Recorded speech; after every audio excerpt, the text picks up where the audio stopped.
Good morning students. देखिए पिछली class में हमने जो आपके बीएससी थर्ड ईयर की इनऑर्गेनिक केमिस्ट्री की यूनिट 4th चल रही थी हमारी, जिसका नाम था ऑर्गेनोमेटेलिक केमिस्ट्री अर्थात कार्बधात्विक रसायन। तो हम इसमें जितने भी टाइप के आपके ऑर्गेनोमेटेलिक कंपाउंड्स हैं उनके बारे में बात कर रहे थे। पिछली क्लास में हमने देखा था कि जो आपके मेटल कार्बोनिल कंपाउंड्स हैं उनके अंदर जो बॉन्डिंग होती है वो बॉन्डिंग कैसी होती है, यानी MCO बॉन्डिंग होती है आपकी। एंड मेटल और कार्बोनिल की जो बॉन्डिंग होती है वह बॉन्डिंग कैसी होती है इसके बारे में हमने बात की थी, ठीक है। साथ ही हमने देखा था कि जो ऑर्गेनोलिथियम के कंपाउंड्स हैं उनकी केमिकल रिएक्शंस, प्रिपरेशन की रिएक्शंस, साथ ही इनके सिंथेसिस इनके केमिकल और फिजिकल प्रॉपर्टीज के बारे में हमने बात की थी। इसके अलावा हमने देखा था कि जो जेजेस सोल्ट होते हैं, जेजर सोल्ट क्या है, जेजर सोल्ट का फॉर्मेशन कैसे किया जाता है एंड उसकी स्ट्रक्चर क्या है, इसके बारे में हमने देख लिया था। आज का आपका टॉपिक है विल्किंसन कैटेलिस्ट, विल्किंसन उत्प्रेरक। देखो विल्किंसन उत्प्रेरक बहुत ज़्यादा इम्पोर्टेंट है, आपसे एग्जाम में क्वेश्चन पूछा जाता है कि विल्किंसन कैटेलिस्ट क्या होता है। विल्किंसन कैटेलिस्ट के द्वारा एथीन की या आपकी जो एल्केन्स है, एल्केन की समांगी हाइड्रोजनीकरण की रिएक्शंस बताइए। तो इसके बारे में क्वेश्चन पूछता है या फिर आपसे कैसे पूछ लेता है, आपसे ऐसे पूछ लेता है कि विल्किंसन कैटेलिस्ट क्या होता है, संक्षिप्त में समझाइए। उसके ऊपर टिप्पणी भी पूछ सकता है आपसे, ठीक है। तो सबसे पहले हम बात करते हैं कि जो क्वेश्चंस कैसे पूछा हुआ है आपसे एग्जाम में। तो सबसे पहले क्वेश्चंस की बात कर लेते हैं, ठीक है।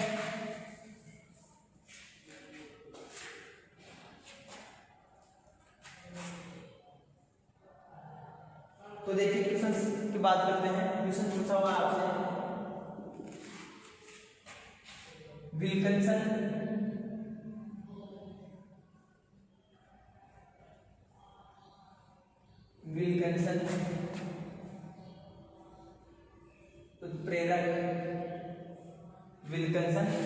उत्प्रेरक द्वारा एथीन के विल्किंसन उत्प्रेरक द्वारा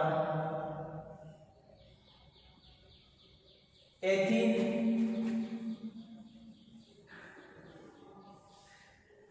बोले तो आपकी एल्कीन है। एथीन के समांगी उत्प्रेरित विल्किंसन उत्प्रेरक द्वारा एथीन के समांगी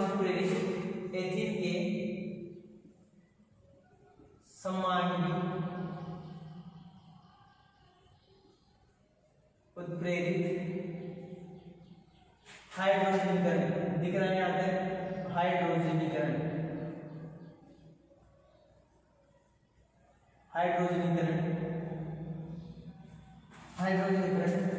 की विवेचना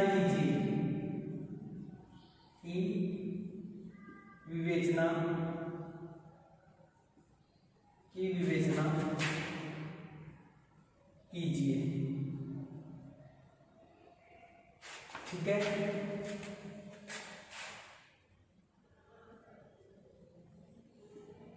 विवेचना कीजिए, ऐसे आपसे एग्जाम में क्वेश्चन पूछा हुआ है, ठीक है। क्लियर है।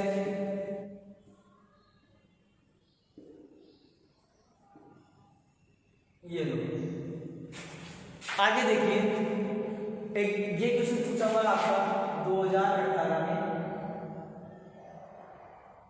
17 में और 14 में, ठीक है। आगे इस क्वेश्चन को कैसे पूछा हुआ है उसकी भी बात कर लेते हैं, ठीक है। हो गया। साथ ही इस क्वेश्चन को कैसे पूछा हुआ है देखिए, और पूछा हुआ है 2019 में।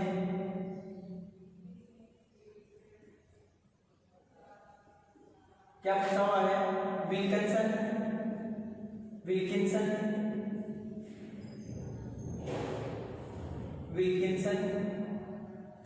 उत्प्रेरक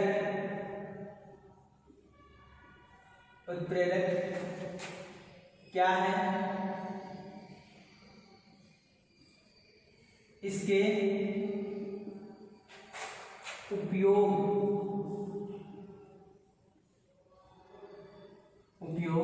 बताइए।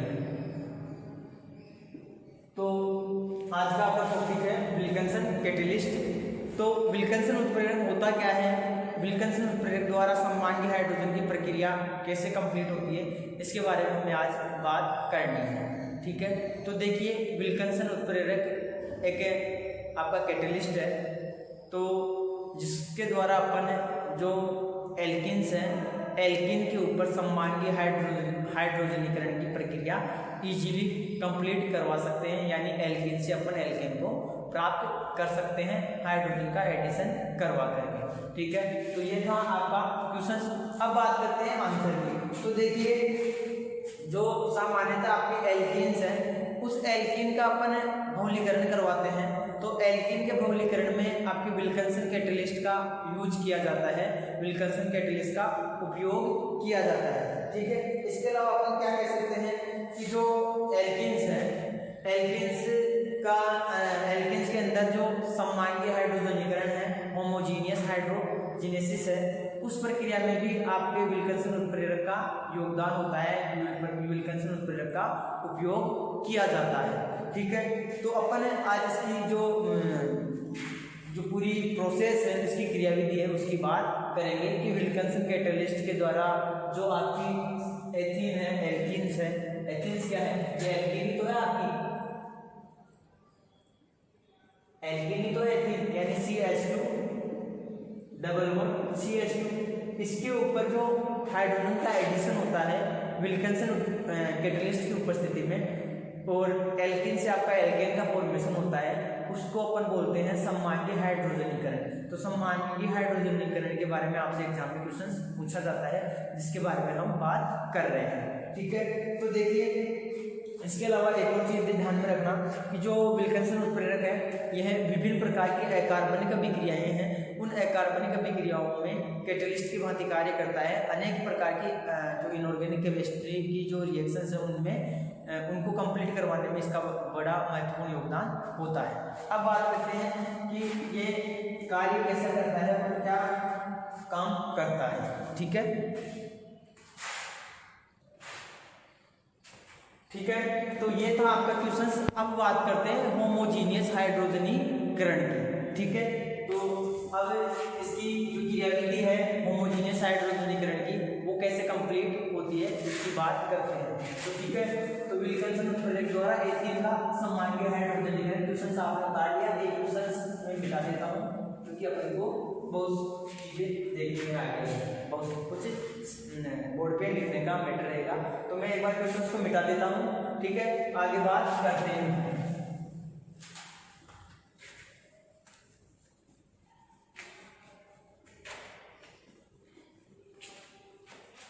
ठीक है, तो मैं यहाँ हेडिंग डाल देता हूँ होमोजीनियस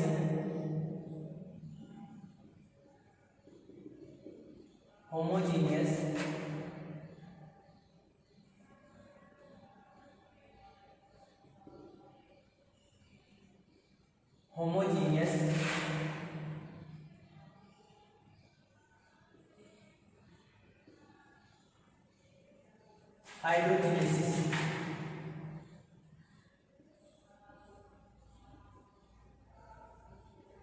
होमोजीनियस हाइड्रोजिनेशन, हाइड्रोजिनेसिस भी बोल सकते हो, हाइड्रोजिनेशन भी बोल सकते हो।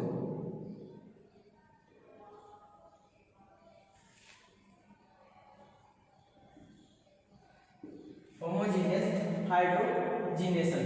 ठीक है, तो देखिए सममांगी हाइड्रोजनीकरण, सममांगी हाइड्रोजनीकरण क्या होता है, कैसे होता है। तो देखिए सबसे पहली बात तो यह है कि जो आपका विल्किंसन उत्प्रेरक है वह क्या होता है, विल्किंसन कैटेलिस्ट क्या होता है। तो देखिए विल्किंसन कैटेलिस्ट क्या होता है, तो सामान्यतः जो विल्किंसन कैटेलिस्ट है वो होता है आपका क्या, क्लोरोट्रिस ट्राइफेनिल फोस्फीन रेडियम फर्स्ट को अपन क्या बोलते हैं, विल्किंसन कैटेलिस्ट बोलते हैं। एक बार देखना इसका फॉर्मूला, मैंने बोला है क्या, क्लोरोट्रिस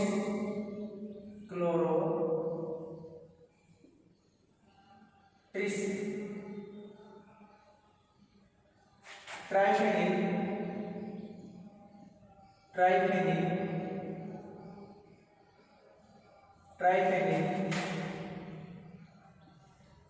फोस्फीन,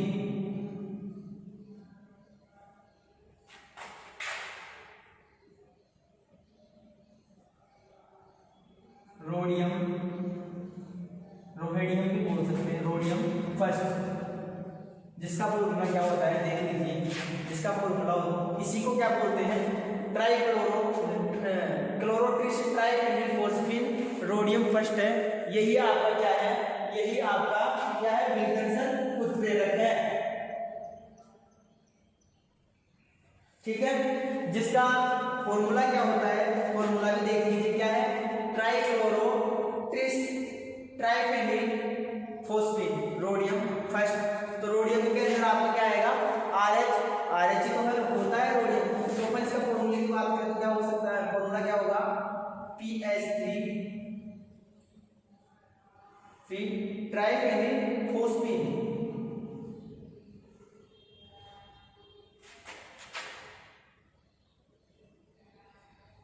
RH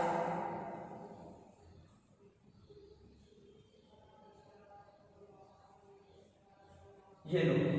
ठीक है, ये है आपका क्या, विल्किंसन उत्प्रेरक। क्या है, PH3P का होल ट्राइफेनिल फोस्फीन, ये ग्रुप का आपका क्या है, ट्राइफेनिल फोस्फीन का होल ट्राइज है, तो इसलिए ट्राइफेनिल फोस्फीन क्लोरोट्रिस, क्लोरीन परमाणु आ रहा है, और रोडियम फर्स्ट, रोडियम की जो ऑक्सीजन अवस्था है वो इसमें क्या है, +1 है, प्लस का 1 चार्ज है रोडियम के ऊपर। तो ये पूरा जो कंपाउंड्स है आपका क्या कहलाता है, विल्किंसन कैटेलिस्ट।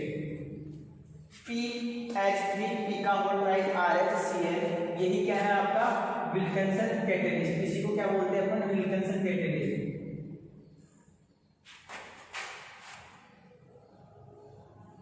विल्किंसन कैटेलिस्ट, ठीक है, आपका ये क्या है, विल्किंसन कैटेलिस्ट।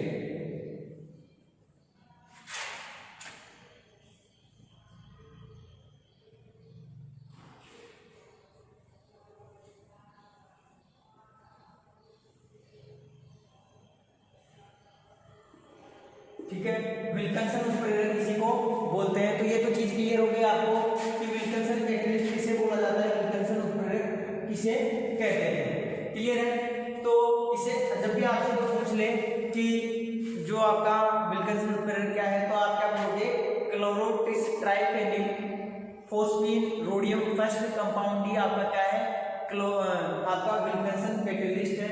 और विल्किंसन कैटेलिस्ट के द्वारा ही सममांगी हाइड्रोजनेशन या सममांगी हाइड्रोजनीकरण की प्रक्रिया पूरी की जाती है या कंप्लीट होती है। साथ ही क्या बता सकते हो आप कि जो एथीन है, एथीन के अंदर जो सममांगी हाइड्रोजनीकरण है, एथीन का सममांगी हाइड्रोजनीकरण किसके द्वारा कंप्लीट होता है, विल्किंसन उत्प्रेरक के द्वारा कंप्लीट होता है। जो किसका कंपाउंड है, ये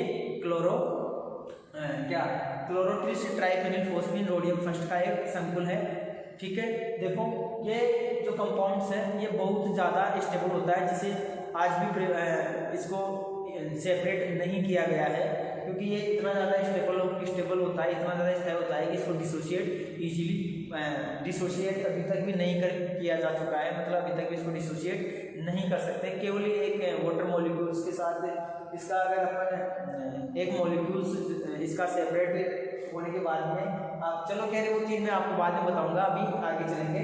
लेकिन जब होता क्या है, ये चीज़ आपको क्लियर हो गई कि जो ट्राइफेनिल क्या क्लोरोट्रिस ट्राइफेनिल फोस्फीन रोडियम फर्स्ट कंपाउंड आपका क्या है, विल्किंसन कैटेलिस्ट है, जो सममांगी हाइड्रोजनीकरण की प्रक्रिया कंप्लीट जो आपकी एल्केन्स है, एथीन्स है, एथीन्स के अंदर जो हाइड्रोजन का योग करवाते हैं, उसके अंदर जो विल्किंसन कैटेलिस्ट है वो बहुत ज़्यादा उपयोगी होता है।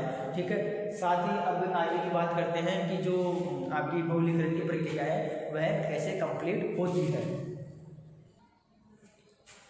ठीक है, क्लियर है। अब देखिए अपन बात करते हैं कि जो इसकी विलयन अवस्था है, विलयन अवस्था में एक ट्राइफेनिल फोस्फीन अणु मुक्त करता है। जैसे मान लो ये आपका है विल्किंसन कैटेलिस्ट है PH3P का होल ट्राइज RHCl। तो विलीन अवस्था में क्या करेगा, यह एक ट्राइफेनिल फोस्फेट अणु क्या करेगा, मुक्त कर देगा और क्या बना देगा आपका, ये बनाएगा आपका PH3 का होल ट्वाइस RHCl को साथ में एक अणु आपका बाहर निकल जाएगा PBH3 का। ठीक है, तो एक ट्राइफेनिल फोस्फेट अणु मुक्त कर लेता है और ये जो अणु है ये बहुत ज्यादा क्या होता है, स्टेबल होता है, बहुत ही ज्यादा स्थायी होता है। इसे इतना ज़्यादा स्टेबल होता है कि इसको आगे अपन क्या कर सकते हैं, डिसोशिएट नहीं कर सकते हैं, इसको अलग नहीं कर सकते हैं। अब देखिए अपन बात करते हैं जो एथीन के ऊपर सममांगीय हाइड्रोजनीकरण की प्रक्रिया है वह कैसे कंप्लीट होती है। सममांगीय हाइड्रोजनीकरण की क्रियाविधि को अपन डिटेल से देखेंगे, पूरी स्टेप्स को 1 बाय 1 क्लियर करेंगे। ठीक है, क्लियर है, तो इसको मैं मिटा दूँ, इसका स्क्रीनशॉट ले लो आप जल्दी से, फिर आगे बात करते हैं। ठीक है, तो आपका विलकर्सन उत्प्रेरक क्या होगा, PH3 का होल ट्राइफेनिल फोस्फेट का होल ट्राइ RHCl, यही क्या है आपका विलकर्सन कैटेलिस्ट है। ये तो आपको पता चल गया। अब सममांगीय हाइड्रोजनीकरण की जो क्रियाविधि है वो क्रिया कैसे कंप्लीट होती है उसकी बात करते हैं। ठीक है,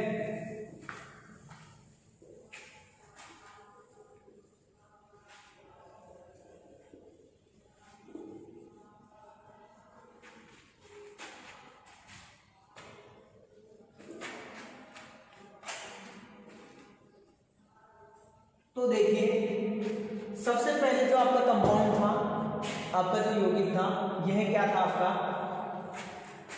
इसको मैं ऐसे लिख सकता हूं, जो आपका विल्सन कैटलिस्ट है उसको मैं इस प्रकार से लिख सकता हूं। देखिए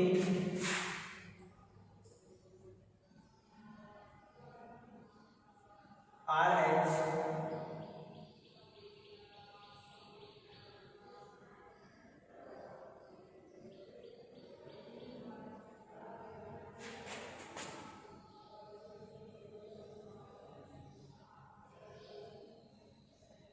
ऐसे लिख सकता हूं मैं, और इधर आपका क्लोरीन परमाणु है, अच्छे से लिख देते हैं।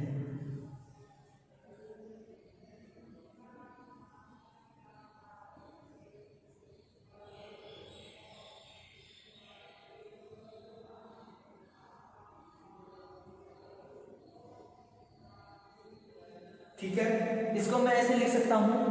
देखिए एक बार यहां पे देखो, जो आपके तीनों ट्राइफेनिल फोस्फेट के तीनों अणु थे उनको मैंने अलग अलग लिख दिया है। क्लोरीन परमाणु आपका नीचे की तरफ इस प्रकार से मैंने अरेंज कर दिया है।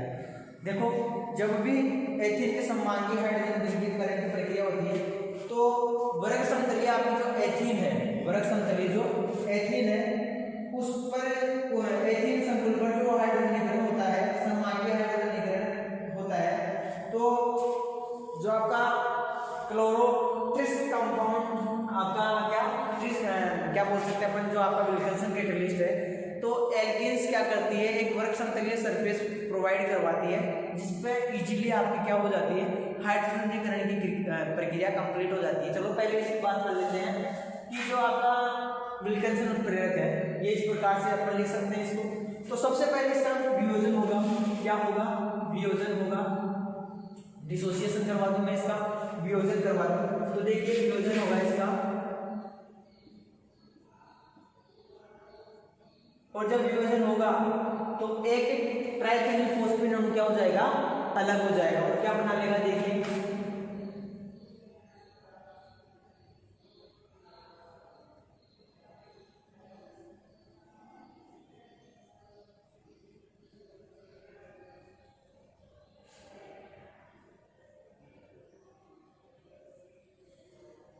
और यहाँ पे आपने बदल गया PH3P, यानी ट्राइफेनिल फोस्फेट अणु बाहर निकल गया। ठीक है, आप इसको ऐसे भी लिख सकते हो, चाहे आप इसको ऐसे भी लिख सकते हो, बात एक ही है। ठीक है, क्लियर है। तो आपका एक अणु क्या हो गया है, बाहर निकल गया है। ठीक है, और ये जो कंपोनेंट बना है ये आपका क्या होता है, ये अस्थायी होता है। ठीक है, क्या होता है, ये अस्थायी होता है। पहले वाला क्या था आपका, स्थायी था, स्टेबल था। ठीक है, क्लियर है। अब देखिए, अब अपन इसके अंदर जो आपका कंपोनेंट बना है, इसके अंदर कोई विलायक योजक डाल दें, विलायक योजक का ऐड कर दें। मान लो यहाँ पर कोई विलायक योजक डाल रहे हैं, विलायक योजक, मान लो मैं इसके अंदर एस डाल रहा हूँ। एस क्या है? आपका विलायक है, विलायक योजक है, जो क्या करता है, सममांडीय हाइड्रोजनीकरण होगी उस प्रक्रिया में जो आपके मैकेनिज्म हो रही है उसको इजीली प्रोवाइड करवा देगा। विलायक योजक की तरह कार्य, जो आपका विलायक है उसकी तरह कार्य करता है। क्या? एस मान लो कोई आपका क्या है, विलायक में यहाँ लिख देता हूँ, एस इजिकल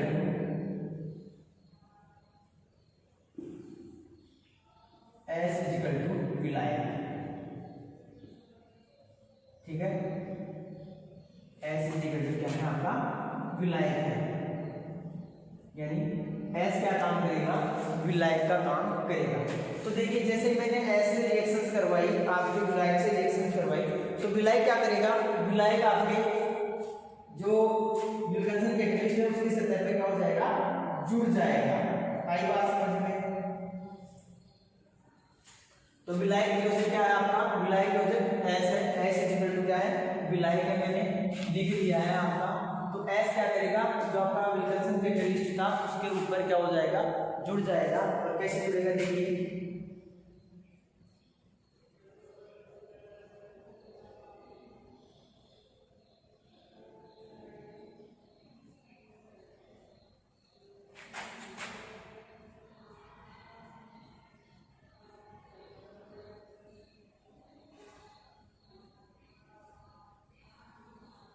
ये आपका विलायक योजक जुड़ गया है एस।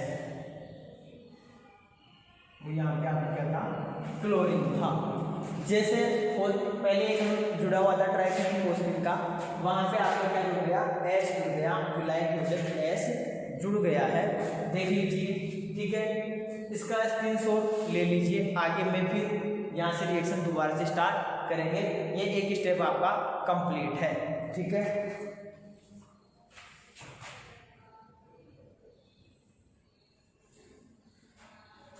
देखो अब आगे जो रिएक्शंस होगी वो यहीं से आगे स्टार्ट होगी। यहीं से अपन फिर क्या करवाएंगे? इसके ऊपर हाइड्रोजन का एडिशन करवाएंगे। इसका स्क्रीनशॉट ले लो, फिर आगे अपन बात करते हैं।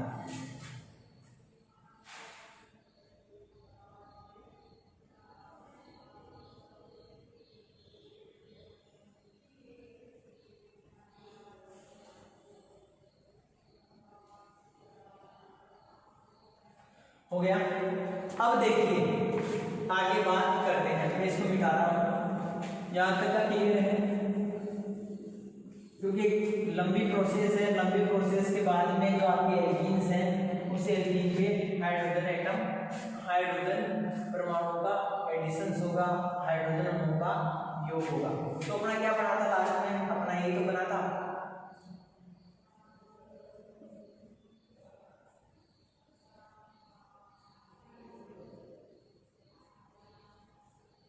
यहाँ पे आपका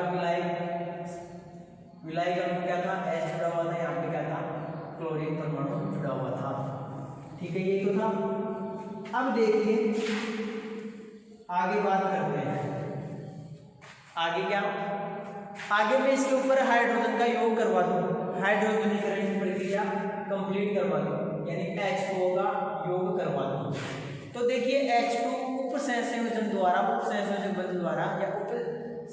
द्वारा आपका जो विलायक जुड़ा हुआ है विल्किंसन कैटलिस्ट के ऊपर, वो क्या करेगा? उसकी जगह पे ही आपका क्या आ जाएगा? हाइड्रोजन भी आगे जुड़ जाएगा। उपसंयोजन की क्रिया द्वारा हाइड्रोजन का एडिशन होता है। कैसे होता है?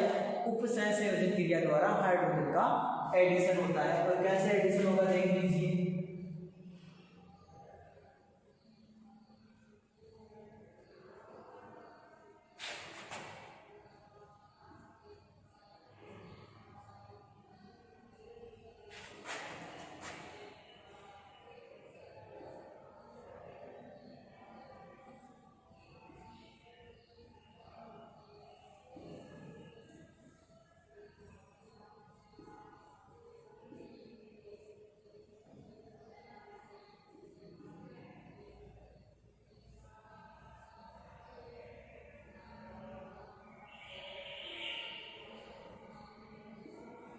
ये लो यहाँ पे देखिए तो आपके दोनों हाइड्रोजन परमाणु थे वो जुड़ गए हैं और आपका S परमाणु नीचे की तरफ शिफ्ट हो गया है, यहाँ पे ऐसे जुड़ा हुआ है। दोनों हाइड्रोजन परमाणु क्या हो गए, ऊपर अरेंज हो गए हैं, दोनों हाइड्रोजन परमाणु जुड़ गए हैं। देख लीजिए एक बार,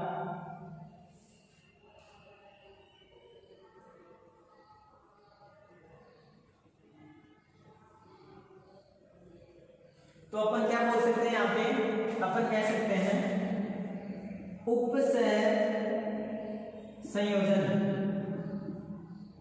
उपसह संयोजन द्वारा हाइड्रोजन का योग H2 का योग, यानी उपसह संयोजन द्वारा आपके H2 का योग हो जाता है। ठीक है, क्लियर है? बिल्कुल, ये थोड़ा अच्छे से लिख देता हूं।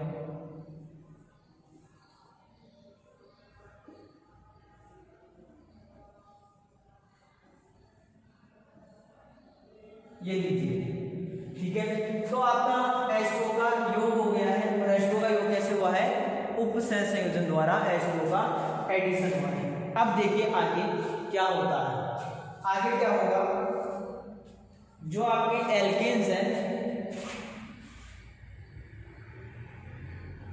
उस एल्कीन की, जो आपकी एल्कीन है उस एल्कीन की अभिक्रिया करवाएंगे, और एल्कीन अपने क्या नाम में ले सकते हैं, CH2 डबल बॉन्ड CH2 या RCH2 sorry CH double bond CH, कुछ भी ले लो आपकी जो इच्छा। ठीक है, तो मैं जो आपका ये कंपाउंड्स बना था, इस कंपाउंड्स को मैं यहाँ लिख रहा हूँ, देख लीजिए PH3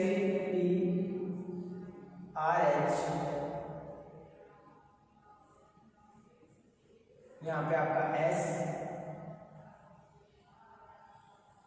यहाँ पे क्या था आपका सोडियम हाइड्रोजन थे यहाँ पे,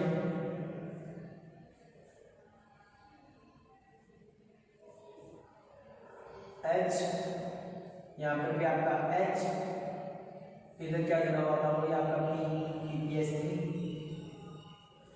तो देखिए यहाँ पे मैं किसका योग करवा रहा हूँ। अब आपका सबसे पहले हमने विल्किंसन प्रयोग पे देखो क्या क्या किया है। हमने सबसे पहले जो आपका विल्किंसन कैटेलिस्ट था उसके ऊपर सबसे पहले विलायक संकर, आपका विलायक अणु था जो S था, S का एडिशन करवाया।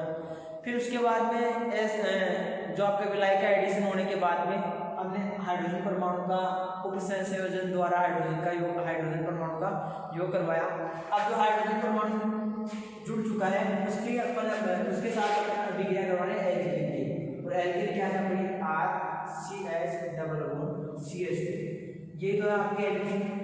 क्लियर है? तो देखिए आगे अब एल्कीन का योग होगा, इसको भी मिटा देता हूँ, यहाँ पे लिख देता हूँ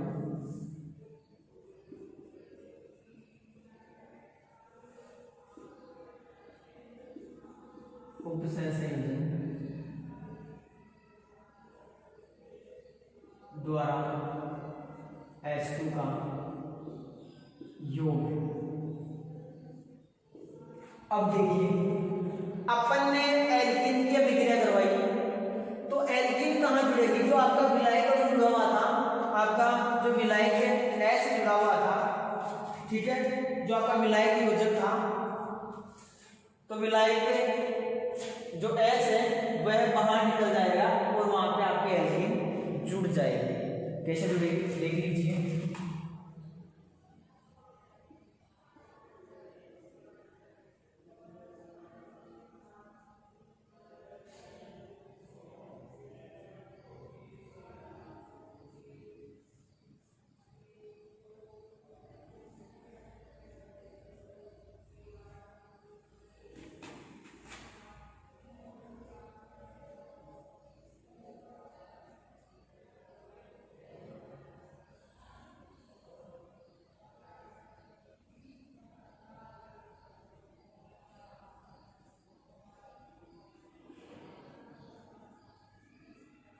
ये लीजिए। तो अब यहाँ पे आपका जो एल्कीन्स है वो जुड़ चुकी है, और आपका बाहर क्या निकल गया, बाहर आपका विलायक, जो आपका विलायक अणु था, विलायक एस का वह बाहर निकल गया है। ठीक है, तो एल्कीन का एडिशन हो चुका है। तो अपन इस स्टेप को क्या बोल सकते हैं? अपन इस स्टेप को बोल सकते हैं, यहाँ पे विलायक का क्या हो रहा है? वियोजन हो रहा है। तो अपन क्या कह सकते हैं? विलायक यहाँ पे लिखा हूं, दिख रहा है? यहाँ लिख देते हैं। क्या लिख सकते हैं? नीचे लिख दूं, क्या हो रहा है?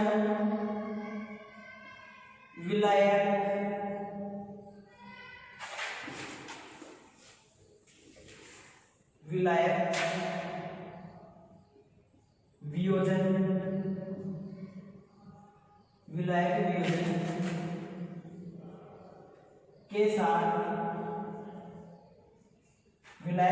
के साथ एल्कीन का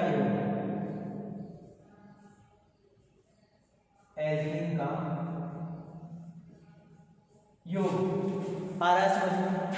क्लियर है?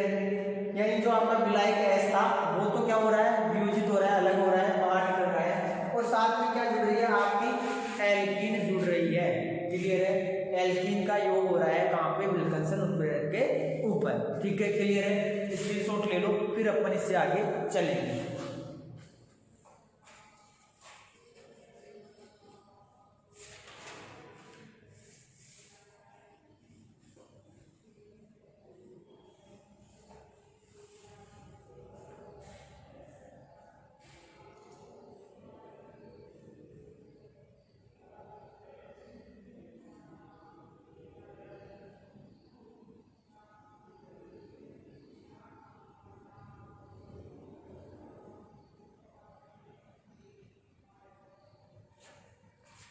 आगे देखिए, हो गया, स्क्रीनशॉट ले लिया आपने। आगे जो नेक्स्ट स्टेप है आपकी, आगे जो क्रियाविधि है वो कैसे कंप्लीट होती है उसकी बात करते हैं। ठीक है, तो मैं इसको मिटा देता हूँ एक बार।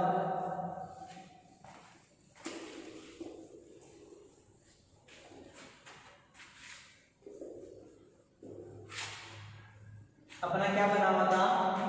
पहले वाले स्टेप में अपना बना हुआ था PS3P RH PS3P, ठीक है, साथ में अपना था Cl, और यहाँ पे जुड़ी हुई थी आपकी एल्कीन।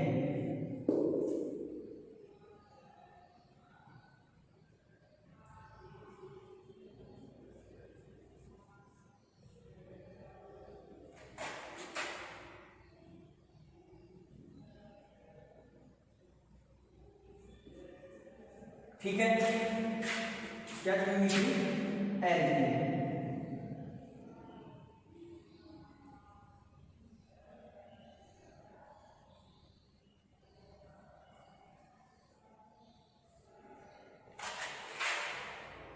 सॉरी, यहाँ पे क्या था आपका? हाइड्रोजन परमाणु था। क्लियर है? ये अपना था, और क्या हुआ था यहाँ पे? विलायक वियोजन के साथ एल्कीन का योग हुआ था। यानी विलायक का वियोजन एस का विलायक एस था आपका विलायक का वियोजन हो गया था, और जहां से विलायक गया था वहां पे आपके एल्कीन का एडिशन हो गया था, ये एल्कीन जुड़ गई थी। ठीक है, अब आगे देखिए क्या होगा नेक्स्ट स्टेप में।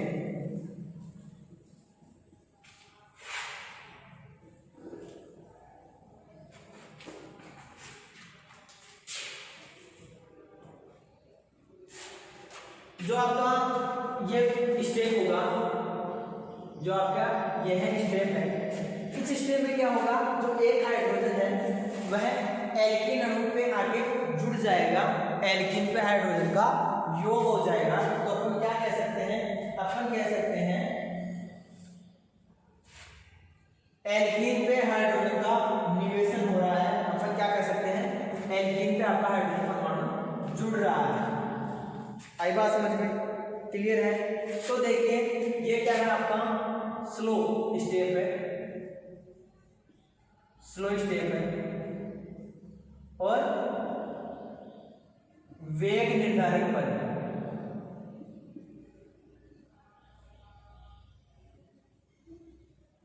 वेग निर्धारक पद है, यानी इस स्टेप में अपन अभिक्रिया के वेग का पता लगा सकते हैं। ये जो स्टेप का आपका क्या है, वेग निर्धारक पद है।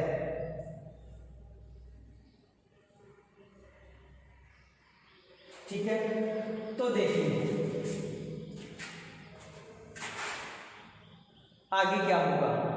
मैं इसको खैर कोई बहुत बात एक ही है, तो मैं कह रहा हूं कि यहाँ पे जो एल्कीन का निवेशन हो जाएगा, एल्कीन निवेशन से मतलब है कि जो आपकी एल्कीन्स है वो पहले आंशिक रूप से जो विल्किंसन कैटलिस्ट पे जुड़ी हुई थी वो पूर्ण रूप से क्या हो जाएगी इसके अंदर इसकी सरफेस से जुड़ जाएगी। और कैसे होगा देख लीजिए, क्या बनेगा आपका PS3 P आपका RH, यहां पे इसको मैं ऐसे लिख दूं तो ज्यादा बेहतर रहेगा आपके लिए। RH यहाँ पे हाइड्रोजन, PS3P, यहाँ पर भी आपका PS3P, और ये आपका क्लोरीन एटम, और यहाँ पे जो भी आपकी एल्कीन R। ठीक है, मैं इसको ऐसे लिख देता हूँ CH2 double bond CH R, एक ही बात। तो जो ये हाइड्रोजन था, एक हाइड्रोजन था, वो इस CH2 के पास आके जुड़ गया। आई पास में कहाँ पे आके जुड़ गया, CH2 के पास आके जुड़ गया है। और ये एल्कीन्स थी, इस एल्कीन ने बॉन्ड बना के है, ये बॉन्ड ऐसे जुड़ा हुआ है, अभी अच्छे से लिख देते हैं CH2 बॉन्ड, ठीक है, आपका CH2 और आपका क्या था R। तो अपन क्या बोल सकते हैं यहाँ पे, ये स्टेप क्या है आपका एल्कीन निवेशन स्टेप बोल सकते हैं। एल्कीन का निवेश हो चुका है, तो अपन क्या कर सकते हैं इसको एल्कीन निवेशन।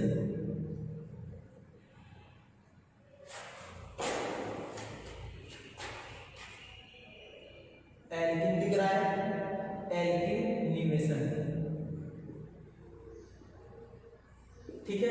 तो क्या हो रहा है, जो आपकी एल्कीन थी वो पूर्ण बॉन्ड बना लेती है RH के साथ, और जो आपका विल्किंसन कैटलिस्ट था उसके बाद जो हाइड्रोजन था, उस हाइड्रोजन का योग एल्कीन के डबल बॉन्ड युक्त कार्बन पे हो जाता है, और वो CH इसमें कन्वर्ट हो जाता है, CH2 में कन्वर्ट हो जाता है, और CH2 single bond CH2 R का फॉर्मेशन हो जाता है। क्लियर है, आगे देखिए क्या होता है। यहाँ तक का स्टेप क्लियर है आपको। आगे देखिए जो ये स्टेप बना हुआ था, इसी स्टेप से अपन आगे रिएक्शंस करेंगे, इसी से आगे आपकी रिएक्शंस होगी, ठीक है।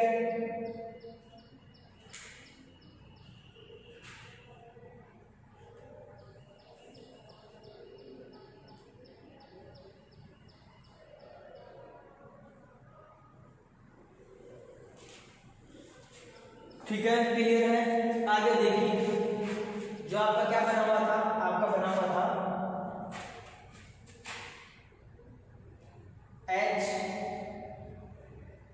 HRH दिख रहा है, HRH PS3P,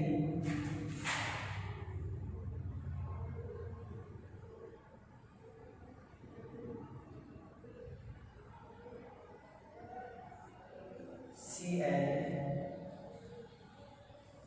ये तो बना था।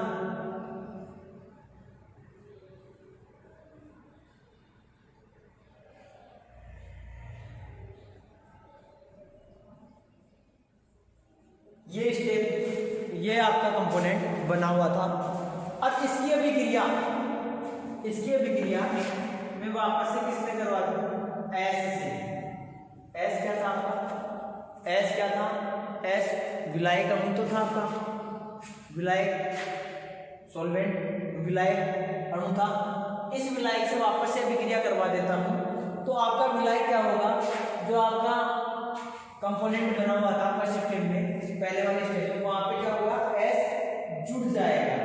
क्या हो जाएगा, एस जुड़ जाएगा। और देखिए रिएक्शंस कैसे कंप्लीट होती है। एस का क्या हो जाएगा, वापस से निवेश हो जाएगा, एस का एडिशन हो जाएगा। तो अपन एस को वापस से इसमें जोड़ रहे हैं, तो देखिए क्या बनेगा, रिएक्शंस कैसे कंप्लीट होगी।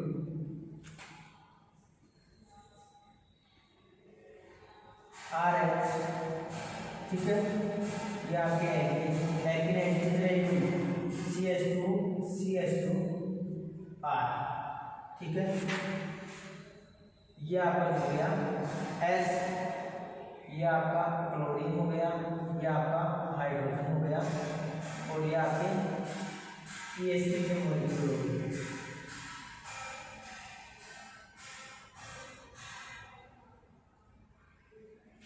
ऐसे लिख देता हूँ इसको,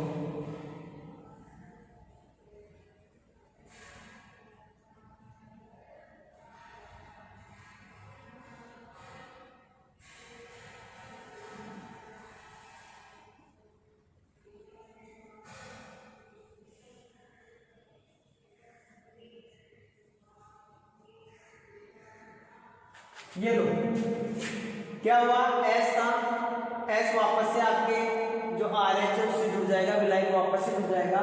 ये दोनों इस प्रकार से अरेंज हो जाएंगे, ठीक है, क्लियर है।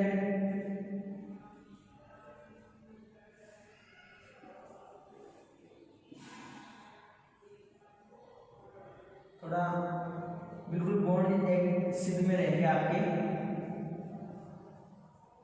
वैसे तो आप लिख सकते हो, कोई दिक्कत वाली बात नहीं है। तो ये कंपोनेंट बन गया आपका, और एस जो आपका विलायक था वह वापस से विल्किंसन उत्प्रेरक की सतह से जुड़ गया है, ठीक है। अब आगे देखिए क्या होता है। तो यहाँ पे विलायक अणु का क्या हो रहा है, वापस से एडिशन हो रहा है। तो अपन क्या बोल सकते हैं, इसको इस स्टेप को विलायकन बोल सकते हैं, विलायक का योग हो रहा है। तो ये क्या हो रहा है, ये स्टेप विलायकन, या विलायकन योजन बोल सकते हो आप।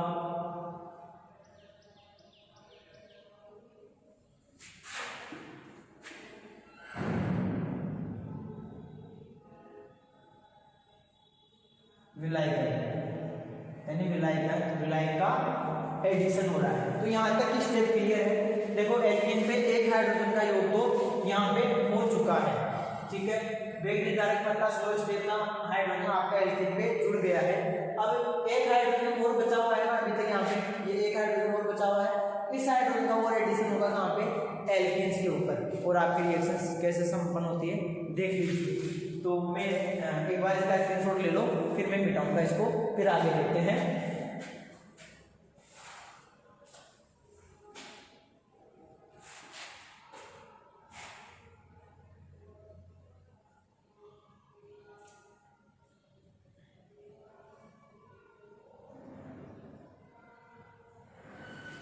हो गया, ठीक है।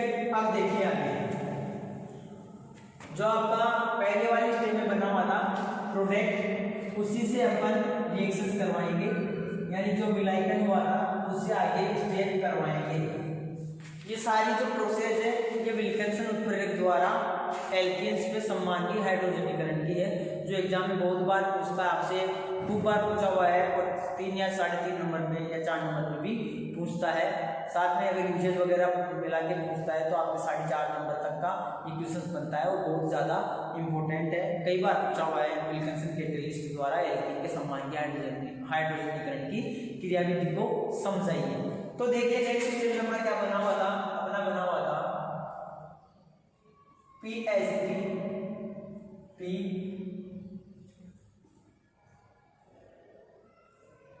आपका RH, साथ में क्या था आपका यहाँ पे PH3P, यहाँ पे आपका था Cl, यहाँ पे था हाइड्रोजन, यहाँ पे क्या था आपकी एल्कीन, ठीक है। तो साथ में यहाँ पे क्या जोड़ दो आप S, विलायक ठीक है। अब देखिए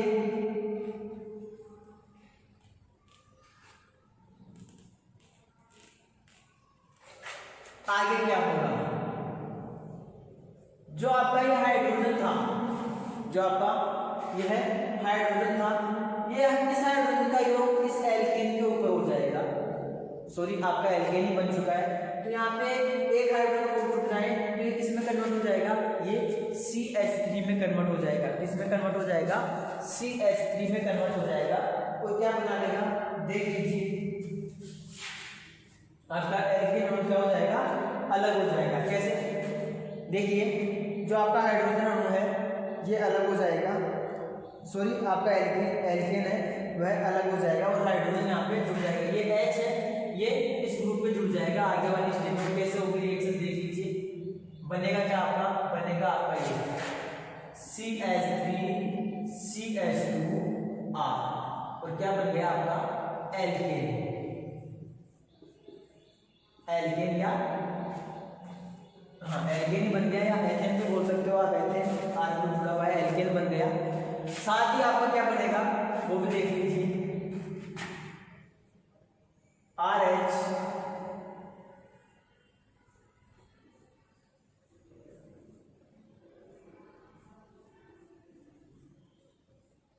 यहाँ पे आपका Cl और यहाँ पे आपका S मिलाए। तो Cl और S जो विलाय जुड़े हुए हैं दोनों विल्किंसन उत्प्रेरक के साथ अलग हो जाएंगे। आपका विल्किंसन उत्प्रेरक, विल्किंसन जो कैटलिस्ट है आपका वो अलग हो जाएगा और आपकी एल्केन अलग हो जाएगी। तो इस प्रकार जो हाइड्रोजन थे, दोनों हाइड्रोजन थे, वह दोनों के दोनों हाइड्रोजन आपके एल्केन के ऊपर जुड़ जाएंगे और एल्केन से एल्केन बन जाएगा। यानी एल्केन के ऊपर हाइड्रोजन विकरण की क्रिया कंप्लीट हो जाएगी और एल्केन इसमें कन्वर्ट हो जाएगा, एल्केन में कन्वर्ट हो जाएगा। तो ठीक है, और ये थी आपकी विल्किंसन उत्प्रेरक की सममांगी हाइड्रोजन विकरण की होमोजीनियस हाइड्रोजेनेसिस प्रोसेस, जिसमें एल्केन के ऊपर हाइड्रोजन का एडिशन होता है, किसके द्वारा, विल्किंसन उत्प्रेरक के द्वारा। तो सबसे पहले हमने क्या किया, सबसे पहले हमने बात की है कि जो आपका विल्किंसन उत्प्रेरक है उसके ऊपर सबसे पहले हमने जो आपका विलायक है, विलायक के अणु का एडिशन करवाया है। विलायक संकर या आप क्या बोल सकते हो विलायक क्लोजर का आपने क्या करवा दिया, सॉरी सबसे पहले अपन ने क्या किया था, सबसे पहले हमने किया था कि जो आपका ट्राइफेनिल ये आपका विल्किंसन कैटलिस्ट है उसके अंदर वियोजन करवाया था और वियोजन के फलस्वरूप एक ट्राइफेनिल फॉस्फेट अणु बाहर निकल गया था। ठीक है, उसके बाद में जो बचा हुआ आपका कंपोनेंट था उसके ऊपर हमने किसकी रिएक्शंस करवाई थी, अपन ने उसके ऊपर रिएक्शंस करवाई थी हाइड्रोजन मॉलिक्यूल्स की H2 की।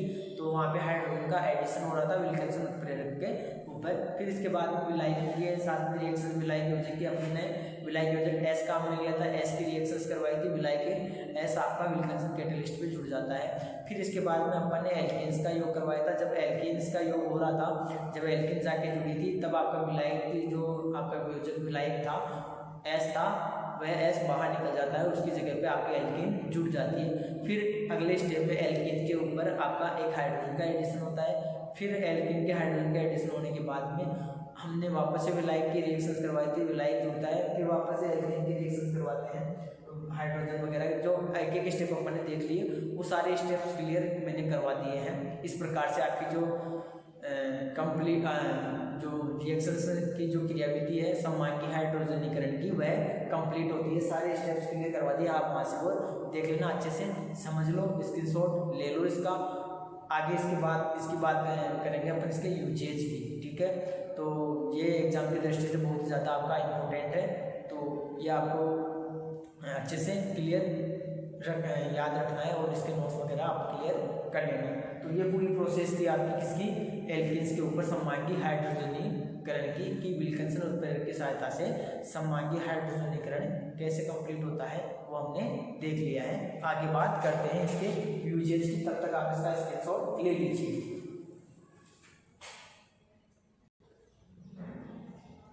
क्लियर है, अब बात करते हैं इसके यूजेज की।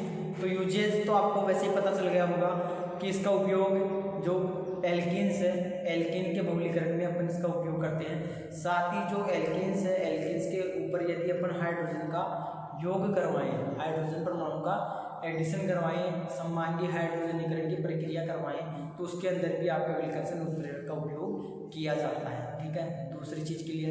तीसरी बात यह है कि जो अनेक आपकी अकार्बनिक जो रिएक्शंस है, इनऑर्गेनिक की जो रिएक्शंस है, उन रिएक्शंस में जो विल्किंसन है वो एक अच्छे कैटलिस्ट के भांति व्यवहार करता है। तो अनेक प्रकार के अभिक्रियाओं में पॉलीमराइजेशन के लिए, अनेक प्रकार के इनऑर्गेनिक रिएक्शंस में हाइड्रोजन के एडिशंस के लिए भी इसका यूज किया जाता है। ठीक है, क्लियर है। तो ये तीन इसके उपयोग है। इसके अलावा विभिन्न प्रकार के जो पॉलीमराइजेशन के रिएक्शंस उनमें सरफेस प्रोवाइड करवाता है, सतह प्रदान करने का काम भी विल्किंसन कैटलिस्ट द्वारा किया जाता है। तो कुल मिला के बात है उत्प्रेरक के रूप में यह विभिन्न प्रकार के अभिक्रियाओं में काम में लिया जाता है। ठीक है, इसके अलावा एक क्वेश्चन बहुत पूछा हुआ है आपसे क्वेश्चन पूछा हुआ है डाईएल्किल टिन की द्विलक संरचना के एग्जाम में पूछा हुआ है कि डाईएल्किल टिन है उसकी द्विलक संरचना बताइए। तो क्वेश्चन की बात कर लेते हैं, फिर अपन आंसर की भी बात करेंगे। ये क्लियर है विल्किंसन उत्प्रेरक। आगे क्वेश्चन देखिए क्या पूछा हुआ है।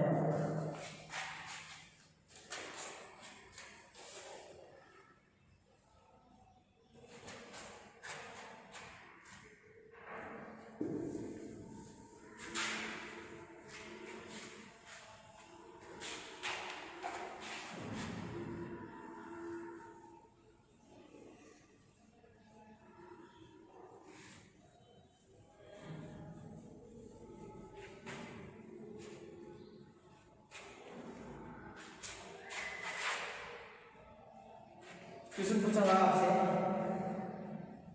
एग्जाम में,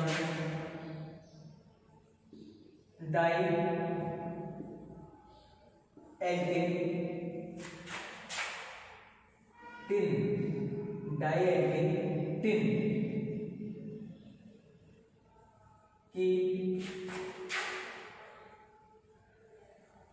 द्विलकीय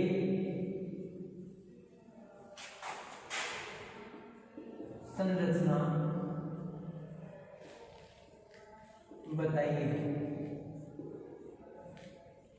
ठीक है, डाईएल्किल टिन की द्विलकीय संरचना बताइए।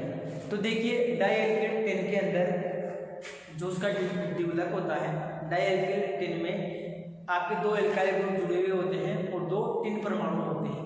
तो टिन के अंदर क्या होता है, एक तो वैकेंट ऑर्बिटल होता है, एक फिल ऑर्बिटल होता है। तो दोनों टिन एटम्स क्या करते हैं, जो जिसके पास फिल ऑर्बिटल्स है, भरा हुआ कक्षा का टिन का, वह दूसरे टिन परमाणु से वैकेंट डी ऑर्बिटल से या वैकेंट ऑर्बिटल से क्या कर लेगा, ओवरलैपिंग कर लेगा और आपस में बॉन्डिंग बना लेता है। ठीक है, इसी प्रकार दूसरे टिन परमाणु का यानी जो आपका उधर दूसरा टिन परमाणु है उसके पास जो फिल ऑर्बिटल्स है वह दूसरे वाले टिन के पास से जो इसके पास वैकेंट ऑर्बिटल्स है उससे ओवरलैपिंग करके बॉन्डिंग बना लेता है। तो इसकी स्ट्रक्चर कैसी होती है देख लेते हैं हम, बात देख लीजिए फिर आपको समझ में आ जाएगा। तो आंसर क्या हो जाएगा इसका, ये मान लो आपका कोई टिन परमाणु है, इसके पास ये ऑर्बिटल है, एक ऑर्बिटल ये है। क्लियर, यहाँ पे आपका आर ग्रुप जुड़ा हुआ है, ये आर ग्रुप जुड़ा हुआ है, दोनों आर ग्रुप जुड़े हुए हैं। ठीक है,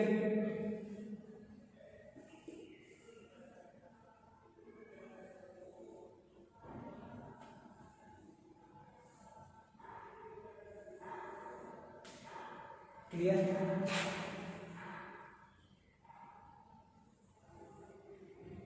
इसमें मान लो ये इसका फील ऑर्बिटल है, इस टिन परमाणु का ये फील ऑर्बिटल है और ये क्या है आपका वैकेंट ऑर्बिटल है। दूसरा टिन परमाणु देखिए, दूसरा टिन परमाणु क्या है आपका, ये रहा, इसके भी आर डाईएल्काइल टिन का द्विलक है। ठीक है, इसका जो फील ऑर्बिटल्स है इसके वैकेंट ऑर्बिटल से क्या करेगा, ओवरलैपिंग करेगा।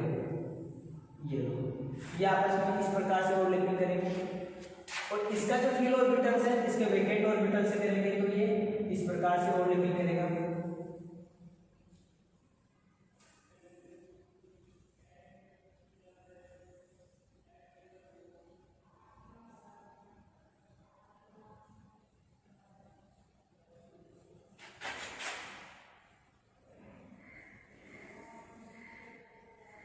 बना देता हूँ, फिर देखना।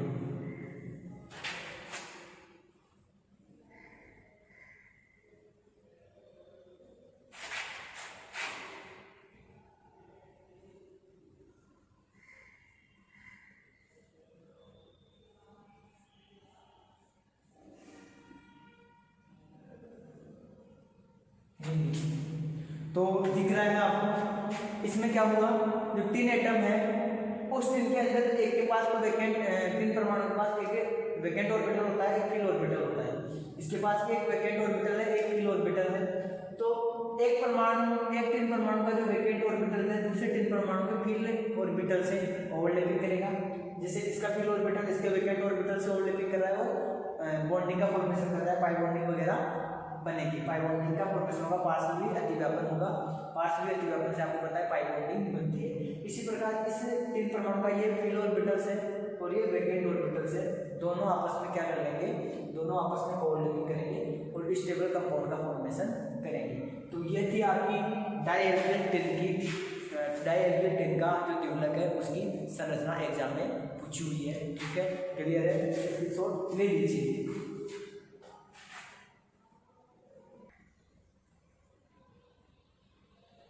ठीक है, हो गया। आगे देखिए, एक स्ट्रक्चर और आपसे एग्जाम में पूछी हुई है। क्या पूछी हुई है, क्वेश्चन पूछा हुआ है आपसे, Al4N4 की संरचना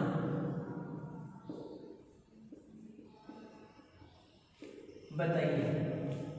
एक नंबर में पूछा हुआ है। इसमें क्या करना है आपको, इसमें इसकी स्ट्रक्चर डिनोट करनी है कि इसकी स्ट्रक्चर या वो जो संरचना है वो है कैसे होती है। तो देखिए, मेरा कहने का मतलब ये है, ये जो यौगिक है ये क्या है, एल्यूमिनियम नाइट्रोजन के कार्बन धातु यौगिक है। किसके हैं, एल्यूमिनियम और नाइट्रोजन से मिलकर बने हुए कार्बन धातु यौगिक है। अगर इसकी स्ट्रक्चर की बात करें तो एक चतुष्फलक के समान होती है। आपने क्यूब देखा है, क्यूब में कार्बन हाइड्रोकार्बन क्यूबेन देखा है आपने, तो क्यूब की समान इसकी शेप होती है, लेकिन इसमें वहाँ कार्बन की जगह यहाँ पे क्या होंगे, इसमें आपके नाइट्रोजन और एल्यूमिनियम एटम्स अरेंज होते हैं।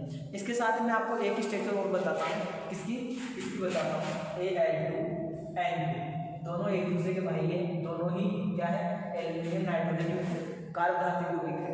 ये द्विघुलक के रूप में पाया जाता है और ये चतुर्लक, यानी इसको ये चतुष्फलक की संरचना होता है, ये डाइबर होता है, द्विघुलक होता है। कैसे होता है, पहले इसकी स्ट्रक्चर की बात कर लेते हैं, फिर अपन उसकी स्ट्रक्चर की बात करेंगे। तो देखिए, यहाँ पे आपका एल्यूमिनियम मान लो, ये है आपका एल्यूमिनियम, ये है आपका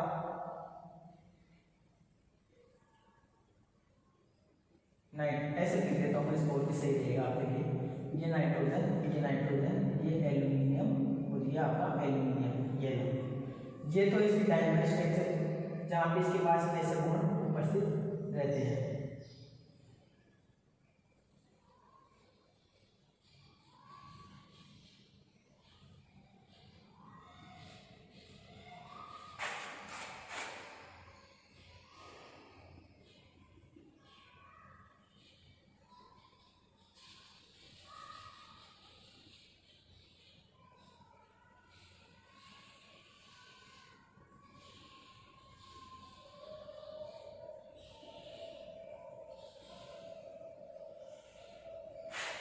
ठीक है,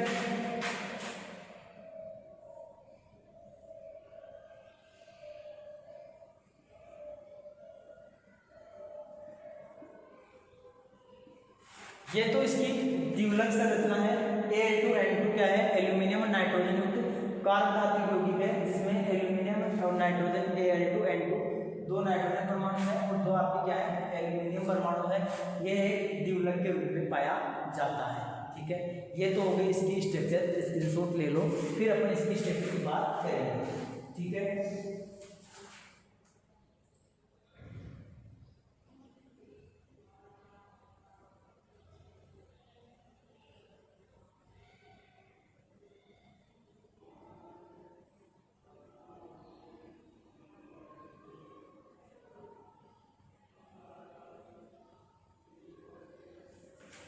तो देखिए,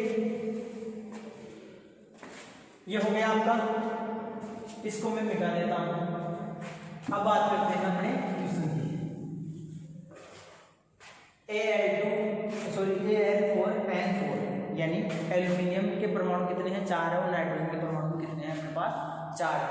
तो इसकी संरचना की बात करें तो मैं ये कह रहा हूँ कि इसकी संरचना चतुष्फलक के समान होती है। एक घनीय क्यूब होता है आपका, घनीय पिंजरे नुमा इसकी संरचना होती है। जैसे आपके हाइड्रोकार्बन का जो हाइड्रोकार्बन क्यूबेन होता है उसकी संरचना होती है, उसमें 8 कोनों पर 8 कार्बन परमाणु उपस्थित होते हैं। इसमें 8 कोनों पर आपके क्या उपस्थित रहेंगे? 8 नाइट्रोजन 4 तो नाइट्रोजन एटम और 4 एल्यूमिनियम एटम उपस्थित रहते हैं। लेकिन जो शेप होती है वो कैसी होती है? इसकी क्यूब के समान ही घनीय पिंजरेनुमा ही इसकी संरचना होती है। तो देख लीजिए इसकी संरचना कैसे होगी, इसकी बात करते हैं। तो यहाँ से मान लो यहाँ पे अपना कोई नाइट्रोजन परमाणु है, यहाँ पे आपका एल्यूमिनियम परमाणु है, यहाँ पे फिर आपका नाइट्रोजन परमाणु है, सॉरी यहाँ पे फिर आपका एल्यूमिनियम परमाणु है, यहाँ पे नाइट्रोजन परमाणु है। ये आपस में कोण बना रहे हैं। क्लियर है? यहाँ पे एल्यूमिनियम मान लो, यहाँ पे फिर आपका क्या मान लो? नाइट्रोजन मान लो, यहाँ पे आपका नाइट्रोजन मान लो, यहाँ पे आपका एल्यूमिनियम मान लो। एक बार बना रहा हूँ मैं, फिर आप देख लेना।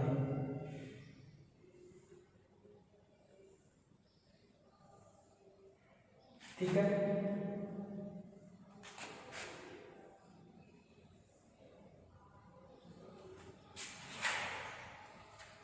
थोड़ा सा नीचे बनाते हैं इसको।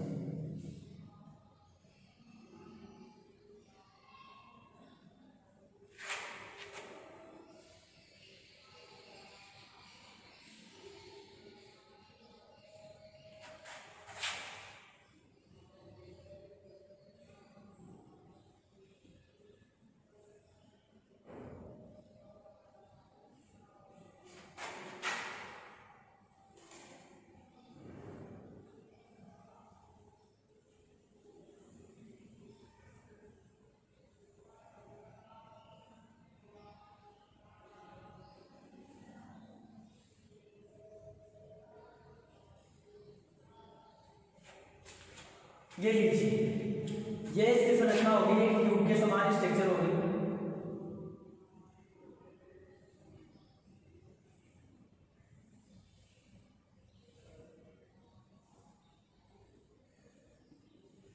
ये लो, क्लियर है? समझ में आ गया होगा। 8 कोने हैं इसके, 1 2 3 4 5 6 7 8।